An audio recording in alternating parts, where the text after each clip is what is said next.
Bonjour toi. Aujourd'hui, je te propose de découvrir le dernier des 10 commandements de la loi de Dieu, qui est un principe de satisfaction envers les autres et envers Dieu.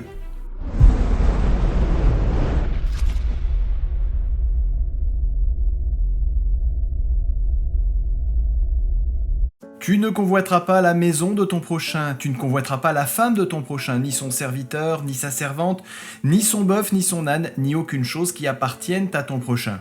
La plus ancienne convoitise que nous relate la Bible se déroule dans le Jardin d'Éden avec Adam et Ève. Preuve que la loi divine existait bien avant l'entrée du péché sur la terre, nous voyons que la convoitise d'Ève a eu des conséquences désastreuses pour l'humanité. L'histoire de Lot, dont la convoitise fut évidente par son choix, montre que ce péché engendra des conséquences terribles. Jésus aussi nous rappelle l'aspect immuable de ce principe de la loi de Dieu. À l'instar de Jésus, l'apôtre Paul nous rappelle l'importance du respect de ce commandement.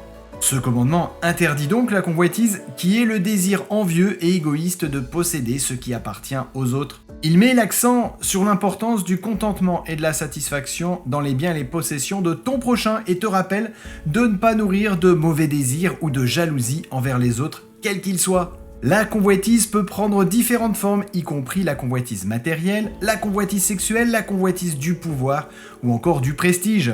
La Bible te met en garde contre les dangers de la convoitise qui peut mener à l'égoïsme, à la rupture des relations et à la transgression des autres commandements. En tant que chrétien, tu es appelé à cultiver une attitude de gratitude, de contentement et de respect envers les biens et les possessions de ton prochain. Tu dois éviter de laisser la convoitise prendre racine dans ton cœur et t'éloigner de toute attitude égoïste ou envieuse.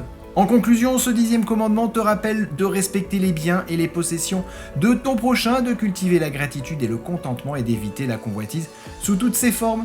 Jésus a vécu la vie parfaite pour offrir à la loi de Dieu la perfection que la loi exige et que tu ne peux pas offrir par tes propres forces. Par son obéissance parfaite, il te donne la capacité, toi aussi, d'obéir parfaitement à Dieu par la puissance du Saint-Esprit. À bientôt et que l'Esprit de Dieu t'aide à lui rester fidèle et obéissant pour l'amour de son nom.